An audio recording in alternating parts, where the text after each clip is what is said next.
So we want to continue talking about knowing the unknowable. Unknowable is something that is within us. If you go to an ocean and you come back and I ask you, did you see the ocean? You says, yeah, there were a lot of waves there and all that. And the ocean was rough and ocean was calm or whatever. You haven't really seen the ocean. The ocean, when you see the waves and equate the waves with the ocean, it's not an ocean. Ocean is much more than the waves. It's so deep, so it has deep fathom. You can go miles and miles into the ocean and you cannot still see the ocean. So what you see on the surface is only the top surface of the ocean.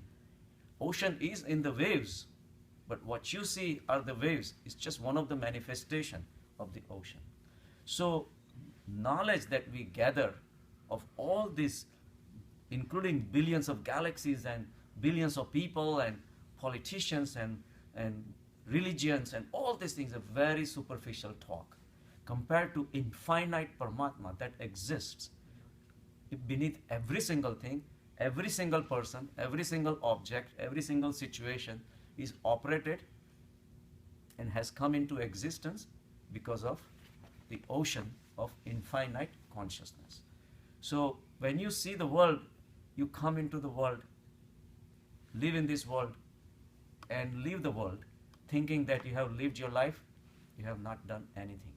You have just scratched the surface of the whole big ocean.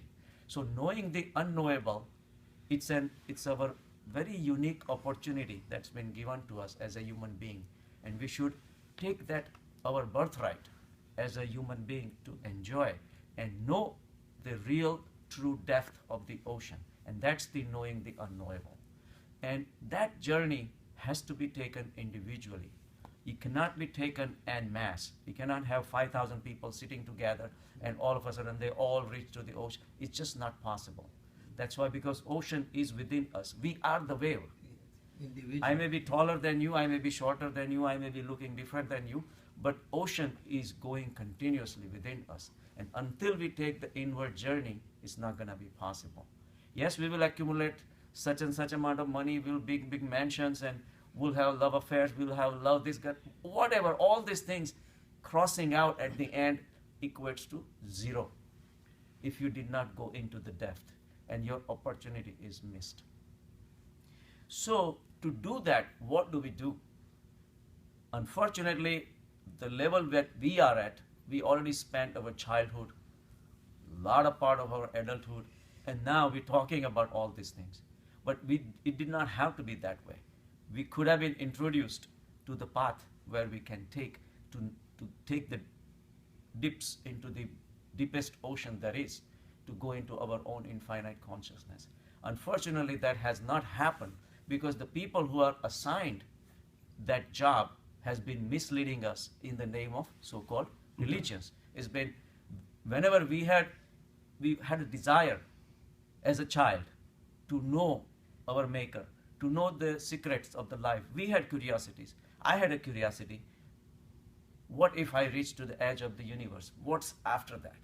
I always had a curiosity. Not that I ever got the answer, not that I ever could explore, because I didn't have scientific means to do that, but at least I explored the science behind it. I got interested into the galaxies and in all this infinite, the quantum physics, and all these things made me so much interested, but at least my journey continued. And I took that journey, not that I found the answers, but at least I found out that there is an infinite existence, and the journey itself was so beautiful. So all these journeys can be taken by an individual child. And my journey into spirituality also took me into the depths and the realizations. All these things happened within me. But how do we teach these things to our children? So right from the childhood stage, they can have these experiences. The problem that we have done is we have divided the whole society, and each person of the society has been given out, literally, whether voluntarily or literally involuntarily. A child is born in a Jain family and he's been told that you are a Jain. That's it.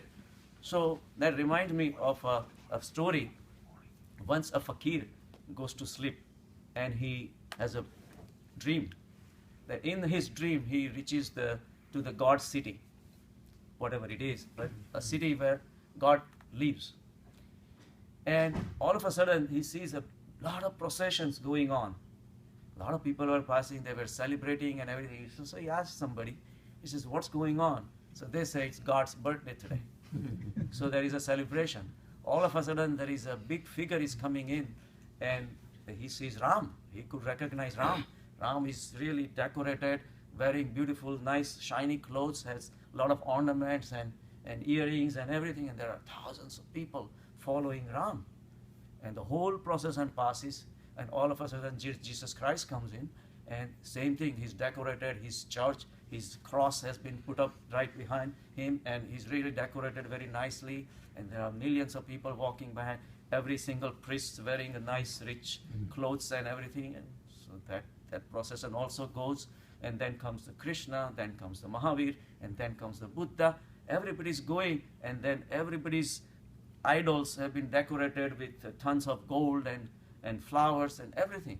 And then all the way at the end, there is a one person is passing by. He's wearing like very ragged clothes, and he's sitting on a horse, and he's passing, and there's nobody there. And he asks, he says, who is this? He says, that's God. So the real God, nobody goes after. But everybody has been divided following the Ram and Krishna and Muhammad and Jesus and all these things. We are going in a wrong direction. And there is literally a competition going on to divide people up between this and this faction and that factions. And that is the state of our human civilization. For thousands of years, we've been made to believe that, oh, you want to go into spirituality? You have to belong to this. You have to go here. You have to do these rituals. You have to do this, and then you will reach spirit. And yet the truth is, for 3,000, 5,000 years, nobody has reached enlightenment.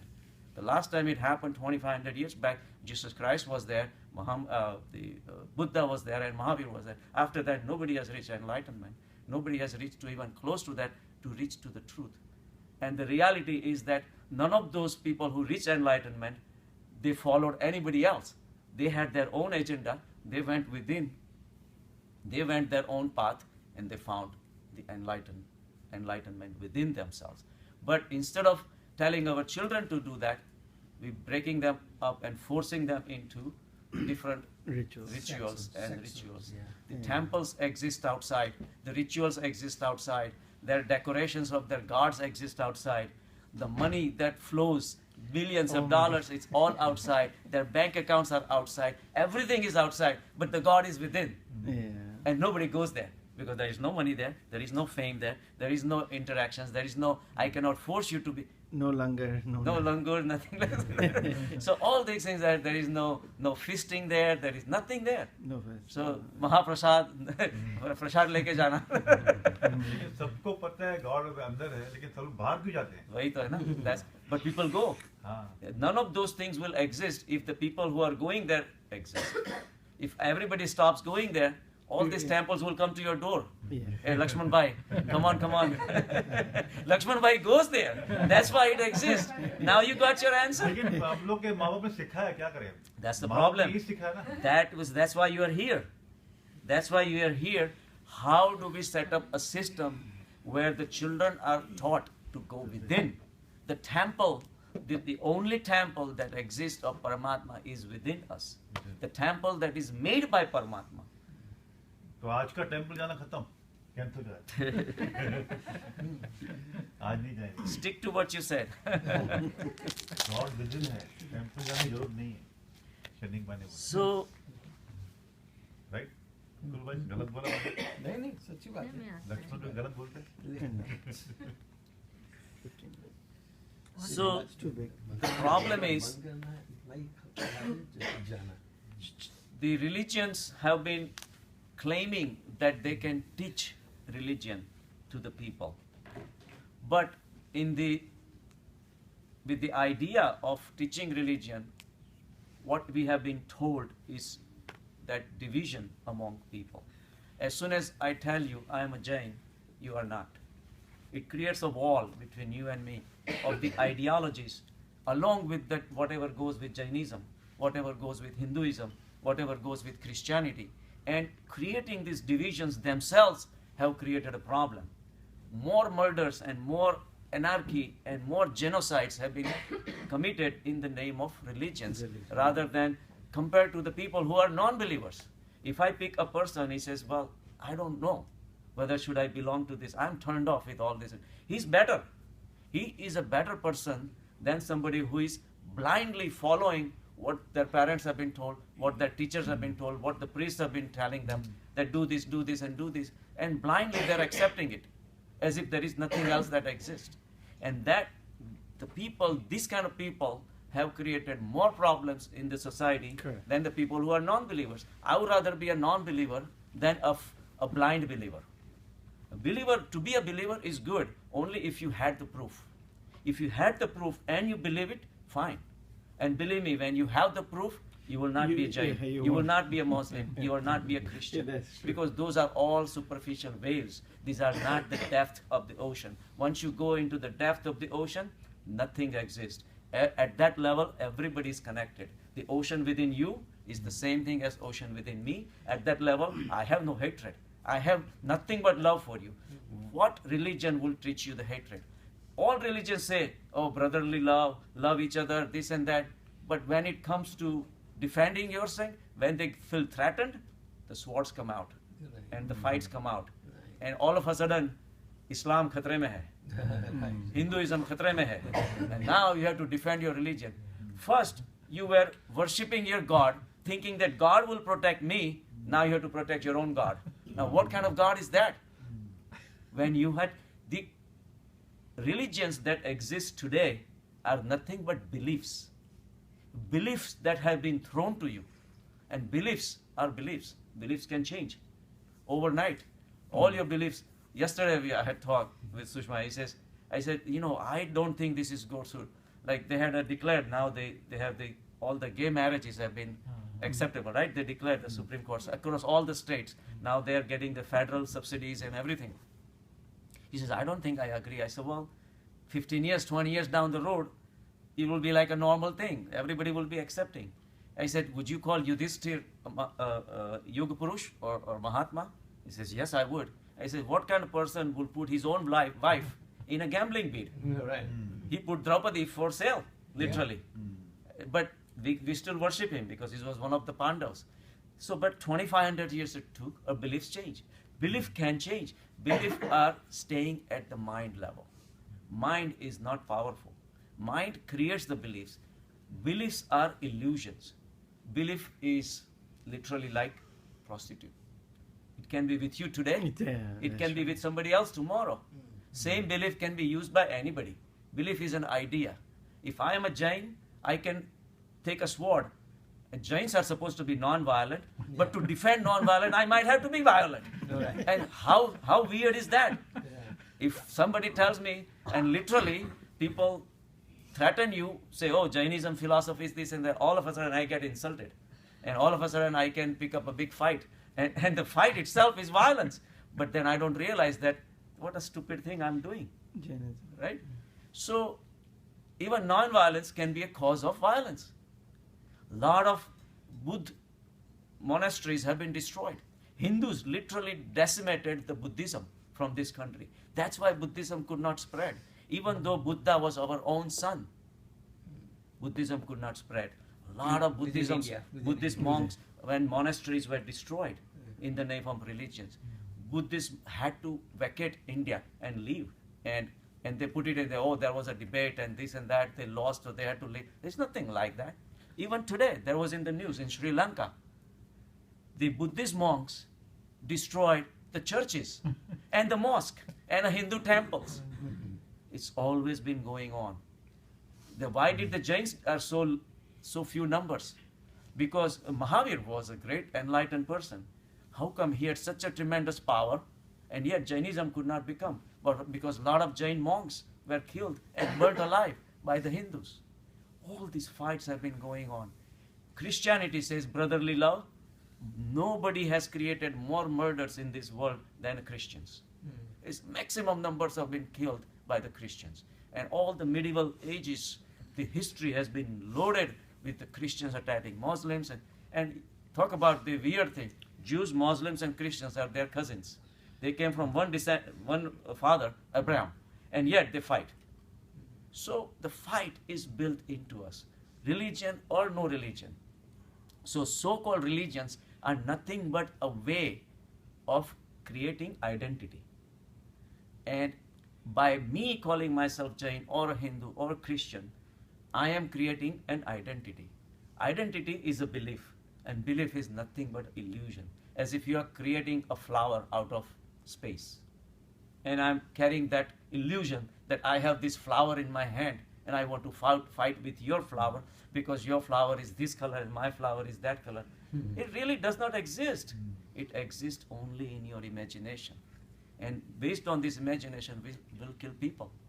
How fair is it if my idea does not work out with your idea and I kill you?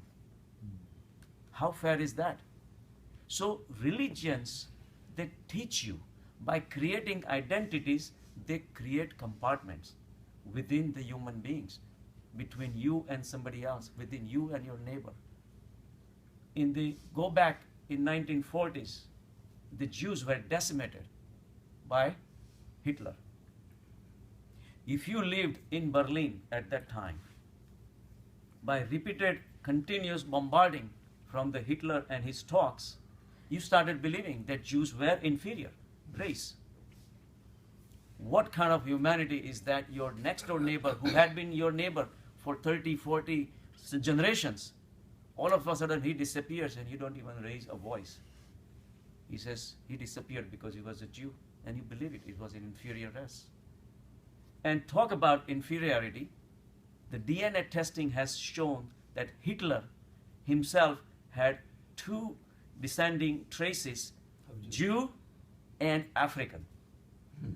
And he went out after the race that he wanted to decimate. He himself belonged to partly to that race itself. He was a part Jew and part African race. Talk about ideas.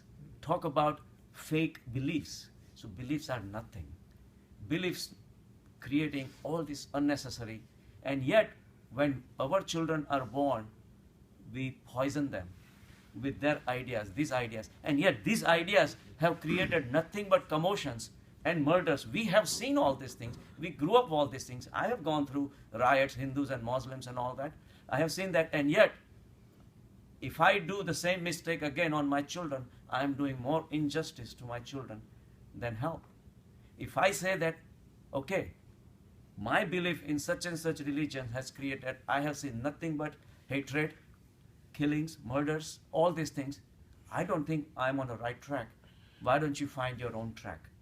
It will be nice if I really love my son for me to tell him that you go ahead and find your own religion. This religion, so-called religions, has nothing but created problems all over the world. Okay, Hindus and Muslims, you can understand, so different religions. People thought that once we divide India, Pakistan and India, all the problems will be solved. It hasn't solved.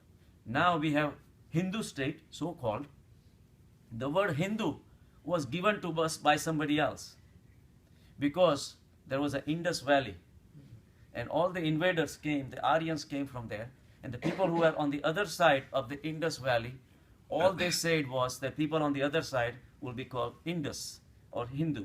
So even the name Hinduism was given to us by somebody else, and now we're fighting for it. Okay, so the division took place. We thought that now all the problems will be solved. Hindus and Muslims have different countries, so there won't be any fights. Now Gujaratis and Maharashtrians fight. Oh, because you belong to Maharashtra and I belong to Gujarat. This is my Gujarat, this is my Maharashtra. Forget about Maharashtra and Gujarat. Okay, different states. Within the Gujarat, there is a Jains. There is a Digambar Jain and Shwetambar Jains. They fight. So literally we want to fight.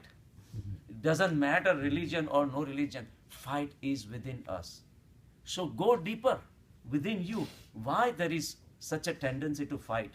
Because of our identification. Because of our beliefs. Beliefs are given to us from outside. So when we accept things from outside, we go down. It's like a boat floating on the ocean will never sink until the ocean gets into the boat and the boat sinks. So when we start accepting ideas and beliefs from outside, that becomes the cause of our downfall. So first thing we have to do is stop accepting any ideas from outside. Our ideas have to come up from within, but it will not come up until we go and pray into that temple which is within us. And nobody is ready to do that because 24 hours are occupied by praying this and all the malas that have been given to the japs that we've been doing, and millions of times we write Ram, Ram, Ram, and all the pratikramans we do. All these things take up so much time. And if that's bad enough, now we have new religions, communisms and democracy. Now we fight in the name of that. There's just a new name, but again, it's a belief. I was in Vietnam. The country is not as bad as you think. They're still living independently despite how much we hate communism in this country and how many wars we have fought to fight the communism. Again, it's an idea. The country is still reasonably well.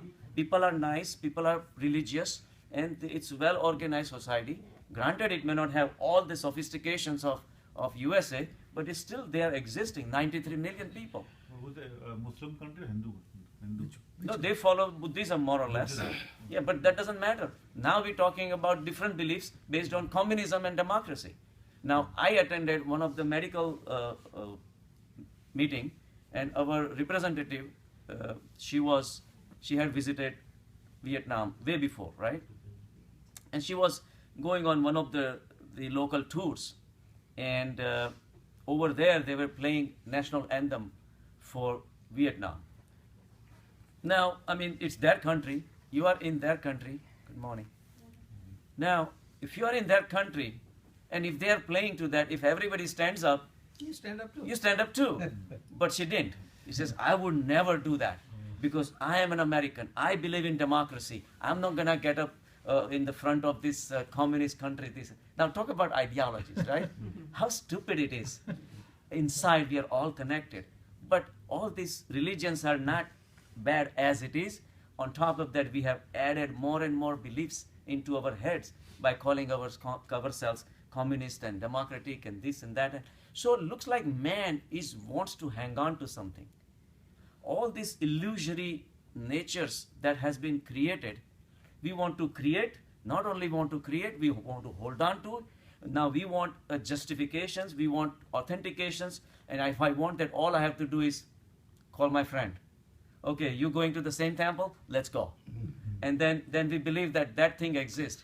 All these imaginary space flowers have been created and perpetuated for thousands of years, and we go on and on and on. No wonder we are suffering. No wonder we have stress. No wonder, because every single time I wake up, I'm defending something. I wake up in the morning, I am in a fight. The same two people go to the church, right? And there is a brotherly love because they're under the umbrella of Jesus Christ. As soon as they come home, oh, you put your ladder on my side. How did that happen? You take it off, take it off. You cannot dig on this side. Look at the demarcation line. You cannot plant flowers. This is ridiculous. Anytime little bit thing happens, then the one guy sues the other guy, and at that time, brotherly love disappears. Right. So we are defending something, and that something is our ego. Ego is identifications. Ego is the cause of all the sufferings, and ego likes to pick up the identifications, whether it is religious, non-religious, ideologies, doesn't matter.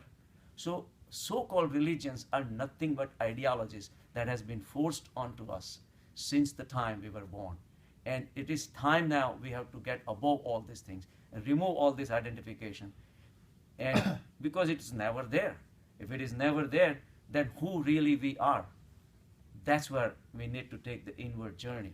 And that's where we get the real identification, who we really are. And Patanjali calls that avidya.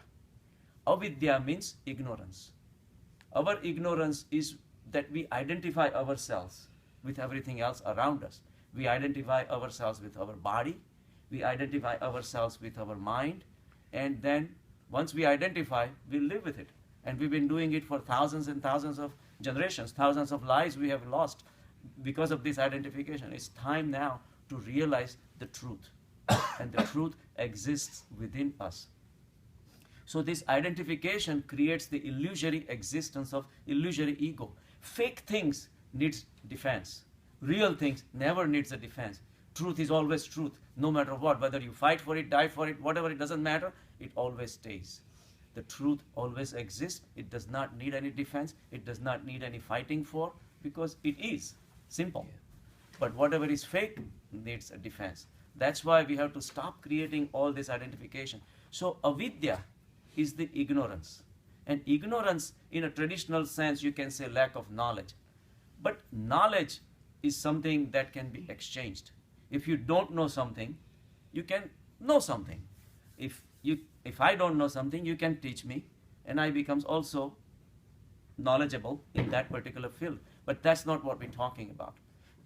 Ignorance is lack of awareness. We are just not aware.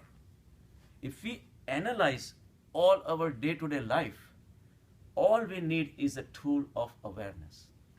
And awareness is the ultimate nature of consciousness. Consciousness is nothing but awareness. And with that tool of awareness, we analyze our day-to-day life, day-to-day actions, day-to-day activities. What are we really doing? Are we going in the right direction? Isn't this all fake? Why are we doing this? And that awareness has to be raised higher and higher and higher. So avidya, you can call it lack of awareness. So a better word in English for avidya would be hypnosis. Like in a hypnotic state, you are doing things without yourself knowing what you're doing and why you're doing. You never ask yourself. Rajneesh gives an example because he used to do hypnosis. Oh, really? Yeah, he did a lot of hypnosis on a lot of people. So I need to learn. yeah. So Control my wife. गलत है ना? so one time he had a subject. He hypnotized, and at the end you give a post-hypnotic suggestion. So he gave us suggestions that tomorrow, exactly at 9 o'clock, you will come to my house. You will go into my bedroom, jump onto the bed, and hug my pillow, as if she's your beloved. And the guy was hypnotized. So the hypnosis was over. Next morning, for sure, at 8:45, the guy shows up. And Rajneesh was sitting outside in the veranda. He was not in the bedroom. So he asked him, he says, "Why are you here?" She says, "Well, I was just passing by. And I went to the supermarket, and then I thought I'll stop by and say hello to you." He says, "I was going to go on a morning walk and all that." He says, "Morning walk takes you to the supermarket, and then you come all the way over here? You live on the other end of the town. Why would you come this far?" He says, so every time we perform something and we actually don't know why we're doing it, we try to rationalize. So all these are excuses that, oh, I was doing this and I was doing this. So you explain in a traditional, socially acceptable way that, oh, I was this, so it makes it kind of acceptable. So he says, all right, so have a seat. So he says, isn't it hot in here though? Now, deep inside, he has to go to the bedroom and hug that pillow. Now, doing that right away would look stupid. So he's trying to make up a case for it. So he's trying to rationalize his actions. So isn't it kind of hot in here? So Rajni says, no, it's not. This is winter time. How hot could it be? And after all, you are going for morning walk. This is early morning. It's not really hot. Oh, I feel very uncomfortable though. Says, okay. So exactly at 2 minutes before 9 o'clock, he says, I really did not have a good sleep last night. I was very uncomfortable, very fidgety. He was sitting there very restless. So Rajni says, why are you restless? Oh, I did not have a good sleep last night. I said, then you should have stayed home. But no, I have made this rule to go for a morning walk. So you try to rationalize every single thing, not knowing why you're doing all these things. So exactly 2 minutes before 9 o'clock, he says, no, I have to lie down. I really feel bad. So he goes into the bedroom. So Rajneesh follows him. He jumps onto the bed, hugs the pillow. He said, Rajneesh says, what are you doing? He says, I don't know. And the man started crying. Now here, all the explanations were gone. How can you go into somebody's house and hug a pillow? But such a stupid thing. And that is no way social explanation possible for something like this, right? So he did that. And then Rajneesh says, isn't that we all are doing all these things? Deep inside, we have totally different mechanism going on. We like a girl. Not knowing why we like her, we always give an explanation. Oh, she has a beautiful face, or she has a beautiful nose or teeth, or whatever, he's so handsome and this and that. But those are superficial things. Deep inside, our vrittis and vasanas and deep-seated emotions and all there are playing part, and our avidya, our identifications with body, our identifications with all these things take place. But life is very complex. To make it uncomplex, make it simple, we have to go within. And until we go within, we are never going to find out. But on top of that, all these religions add the burden of thoughts. All we need is more and more thoughts, meaning less and less interaction with consciousness, less and less interactions with Paramatma. So these religions have created nothing but pitfalls for us. So if a child has to be taught in a proper way, we have to let him loose. Instead of forcing our ideas which have never worked for us, we have to learn from our experiences that whatever has not worked, you start a new chapter and you start your own exploration.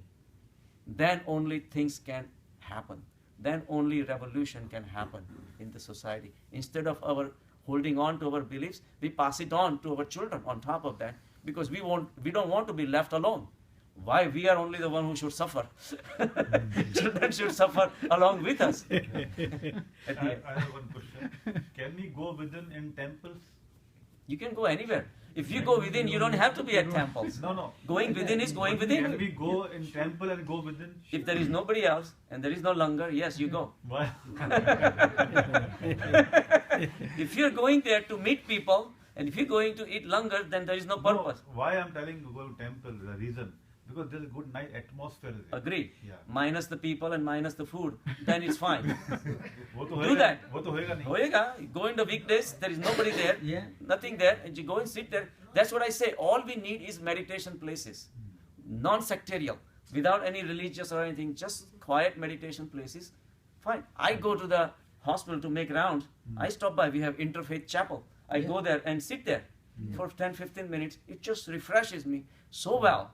And sometimes the minister comes and opens the door because it's so unusual for a doctor to go into the chapel. He's not even the Christian physicians don't even go there. I'm the one only. So he comes and makes sure that Dr. Shah is okay and he doesn't need anything. So he comes to check on this. And I listen to that. And then they close and they say, no, he's just praying. So He must be in trouble. You should say you come to see God. He's doing well and everything. Yeah, right. So belief is a crime. Belief is a crime of humanity. Whether it is meant for good or meant not for good doesn't matter. Like Hitler made you believe that Jews are inferior. And he literally could do that. Hitler announced, he had one of the statement, he says, if you want a community to unite, make them hate another community. Under the hatred, they will get together. To unite people, all you have to say is Islam khatre mein hai. That's it. And then all the Muslims will get together. Under the normal circumstances, they would be hating each other because they are under control by another belief that they are neighbors or they are this and that and what that. But all of a sudden they hear that, they get together. All the Jains are in trouble. All Hindus are in trouble. Then the unity takes place right away. And any unity that has happened because of hatred, how could that unity teach brotherly love? The religion has to be based on love, not based on hatred, not on the basis of segregation. If I divide you and me, if I divide him and her, then what good is that religion? And that's exactly what they're teaching. So the so-called religions are useless. They have done nothing for us, they never will. So we have to get above, we have to become non-sectarial. At the spiritual level, the love flows. The consciousness is all about love. But that we have to find.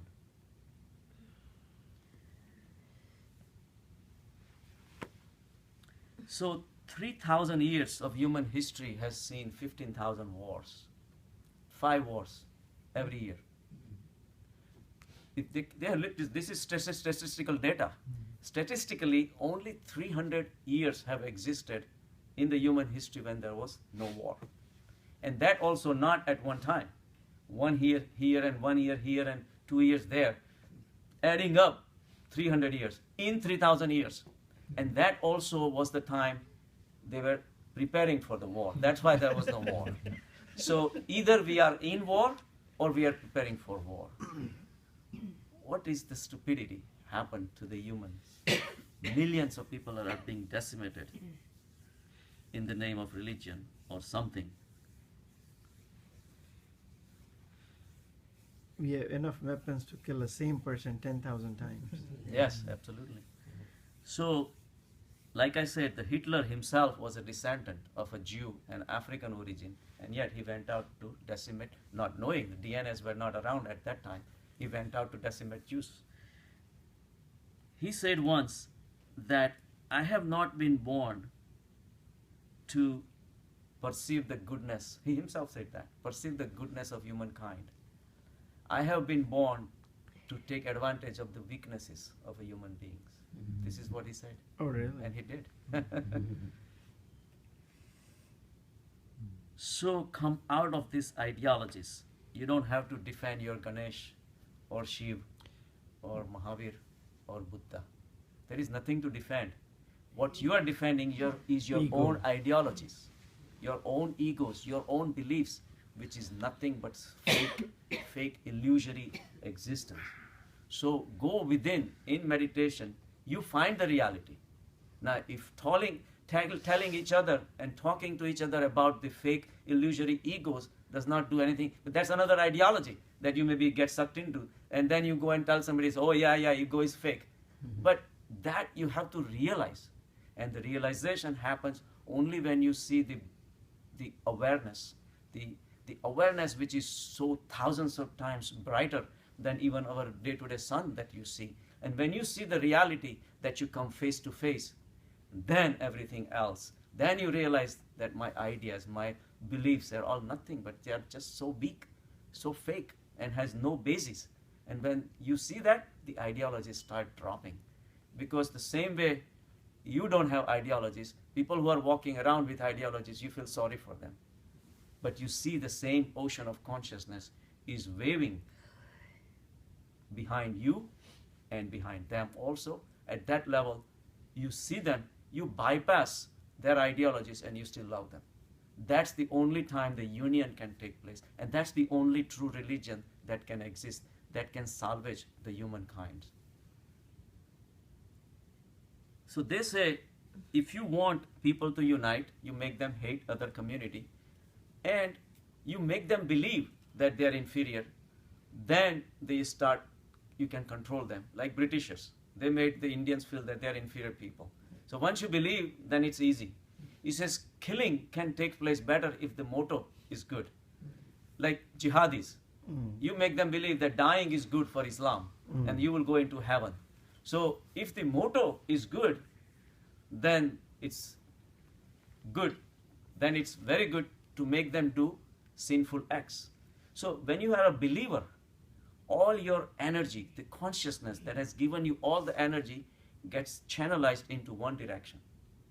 If somebody is a non-believer and doesn't believe in anything, his energy may be divided between so many things. It's better that they smoke, drink, and gamble, and all these things. Everywhere they are losing their energy. That's fine. But at least they won't be killing. At least they will be busy enjoying themselves. That's fine. But it's still not as bad as if everything is focused and it become Islamist jihadist and I kill thousands of people. So concentration of energy is all we are doing by making people believe in something. And that's how the dharma gurus and priests have been taking advantage of their believers and channeling them into wrong direction. So violence can be committed even though the religions have been supposed to be teaching non-violence. I had a discussion with a lady who is in charge at the local Jain temple. And, at the end of a type, they have these parnas. So they make food for everybody. Now, there was a guy who was in charge of the kitchen. He was going to make an extravagant, array of dishes for everybody, for all the so-called upvasis and sannyasis and all that, and right. So now look at this. If you have to look at the subtle aspect of this, right? Now they both are non-violence people, right? But now they're fighting. So now they're using non-violence as a weapon. So this lady tells him that, oh, we should not be wasting all these kind of foods, and we should not be making so tasty, and it really creates the illusory, the sensual indulgence for tapaswanis. They have really supposed to be close to God, and they should be eating simple food, and all this food you make, you get wasted, and ultimately you're creating violence, because cooking is violence, and every time you cook more than you need, there is a violence. Sounds pretty good, right? So the other guy says, yes, but when these upvasis, when they finish their fasting, if you don't feed them what they want, you're creating violence for them, because they are upvasis, they are the more pious people, tapasvis, so they have a better souls than us, and then mind not feeding them. Now, as a upvasi, you are not supposed to have be dreaming about all these foods. So non-violence. So he's worried about violating them, and she's worried about violating while cooking. This is crazy, right? So such a children fight going on the basis of non-violence fighting against non-violence. I always give an example of another one in the village. If you remember, there was I give a story. So there was one young guy. He fell in love with a girl in the village, and he started unshan right in front of her house. That and these were the old days where the parents have to give the daughter's hand, otherwise they don't run away and all that. So he says, I'm gonna do unshan and I'll fast until death. So now the parents of the girl, they are really puzzled, because if he dies, it looks bad too, and yet they didn't want their daughter in giving hands for marriage to this guy. So they were really in a big trouble. So they went to consult a very wise guy in the village. He says, listen, we are in a very bad situation. What do we do? So he says, wait a minute, we have a good idea. We have gone through all these things. So he got one old lady, like 80-year-old, and brought her in front of that guy. And she says, she brought her beddings and sleeping couch and everything, and he says, I'm sitting right here. I have love for you. The lady says, he says, I have fallen in love for you. I want to marry you, and I'm going to fast until death until you say yes. So that 24 hours, the guy packed up all his luggage and left. Non-violence against non-violence. Now you call it violence or not? So all these ideas are being utilized to fight. And at the subtle level, nobody knows what is true non-violence. At non-violence, there is nothing but love. There are no forceful acts. And if the guy was non-violent, he wouldn't be forcing himself to marry someone who should not be, things like that. So violence is being committed at the subtle level, whether the weapons are there or not. Now the weapons have become more subtle. Ideologies, at the mind level we are fighting. So all these fights are useless. Mahavir's non-violence is another talk altogether. It's so subtle. And he had reached to such a highest perfection that it was almost unimaginable for us to realize what violence is. So all these things have to be taken into consideration, but it's so difficult for us because we are so involved with our identifications. And when we are involved, we are holding on to certain ideas. That's why Sushma had a hard time accepting the gay marriages. Yeah. I said, they are human beings too. Things like that. But again, the ideas change, the minds evolve, all these things evolve, and our beliefs change. But the bottom line is, we cannot have strong beliefs. We have to go above the beliefs. We should not be controlled by the beliefs. Beliefs are thrown upon us from outside. They are literally the society, in whether one faction or the another, whether the government or the priests or whatever, they are controlling us. It's our consciousness being slave to someone else's ideologies, and it's just not fair.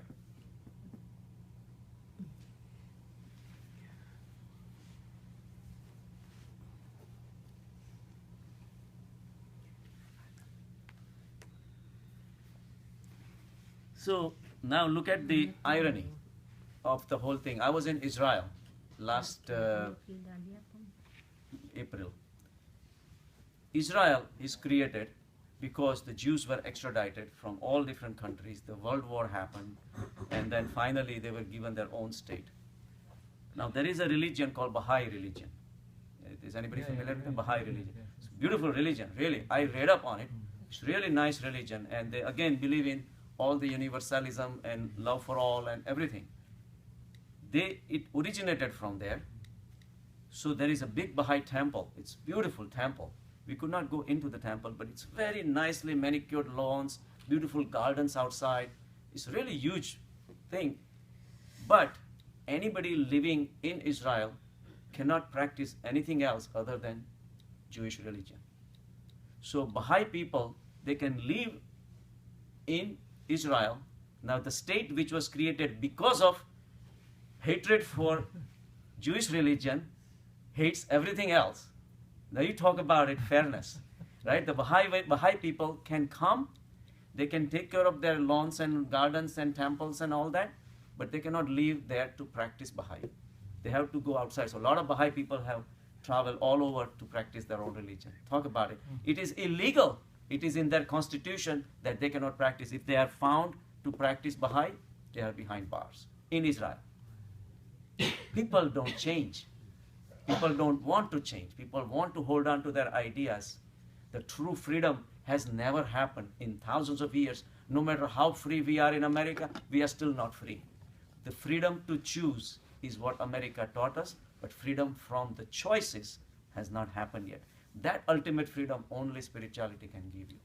That only consciousness can give you. Only when you realize what's within you, you do not become free from your choices, because your choices are dictated by your egos, your likings, your dislikings, and all these things are dictating, and it's making you commit stupid things like that guy jumping onto the bed and hugging the pillow. We are doing stupid things. We are not even realizing why we're doing it, because we are slave to the material world.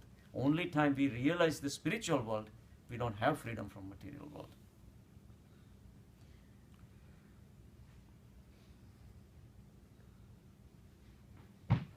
So once there was a story of a black guy wanted to get into the church. So he knocks on the door, and the minister opens the door, and this is one of those days when the blacks were still not allowed in the church and all that. So minister says, brother. He calls him brother, but inside he knows that he's not brother. We do a lot of superficial things that we don't mean. And that's where we realize we don't have thought-speech integration. We don't have clarity of our thought. Our existence is not clear. It's unclear. Superficially we are different, inside we are different. So he says, brother. He could not really put him to any kind of torture. If he had another 50 years back, he could have been burned to death for knocking on the church even. But it did not happen. He says, brother, why are you here? He says, I want to come to pray to Jesus Christ. So the minister says, well, if you want to come to the church and pray to Christ, you really should have a peaceful mind. Do you have peaceful mind? He says, no, not yet. I have a lot of stresses in life and all that. So he says, why don't you go home? It's kind of a sophisticated way of saying that don't come. You go home. Who has peaceful mind in the church? So he says, go home and have a little bit peace of mind, communicate with God, and come back. And then we will let you in for praying. So the guy goes. Almost a year passes by, and the minister was happy that the guy didn't come. All of a sudden, he saw him one of the days passing by, and he was not making any attempts to come to the church. He says, brother, what happened? Did you ever get the peace of your mind? He says, so he started laughing. He says, I did exactly what you told me. I went home, and I prayed, I meditated, I communicated with God, and I do have peace in my mind. But in my vision, God came, and he asked me, he says, why are you doing so much penance? And why are you working so hard, meditating? So he says that because ultimately I was told that once I have peace of mind, I can get into that church. So God started laughing. He says, for last 15 years, I've been trying to get into that church, but that stupid minister would not let me in. I'm not in that church. You better don't go there. So I'm not coming anymore. So in the name of religions, we've been teaching wrong things. And until we realize the truth behind all these things, and the truth will not happen until our own awareness becomes shining. There was a Sufi Muslim fakir named Rabia. She was in the 4th century. Very devoted, very famous, Rabia. Yeah, very famous. Right. So once she had a visitor, and he was taking a stroll in the morning, and there was a beautiful sunrise, and he was so impressed with the beautiful colors of the sky, and he shouted from outside her hut. He says, Rabia, come out, come out. It's a beautiful sun rising, and let's enjoy these beautiful moments of the morning. So Rabia says, you better come inside. At that time, Rabia was meditating. And she said that the maker of all those suns is shining within me. You better come inside and take a look at that. So the real sun is within us, and the sun has so much power of awareness. Awareness is something we are not utilizing. We are in a hypnotic state. We keep on performing our day-to-day life without a single ray of awareness. If we start raising our awareness, we will be able to discern what are the things which are wrong we're doing in life. And then we will have true wisdom coming into life. And that's when we'll be going more close to Paramatma. And then we can tell our children also to take that path. All we can do is provide the right environment for them. But that journey, everyone has to take it by themselves. No one can do it for you. So all this so-called religious education is nothing but humbug. There is no real things in life cannot be taught. It can be only experienced. So much for today.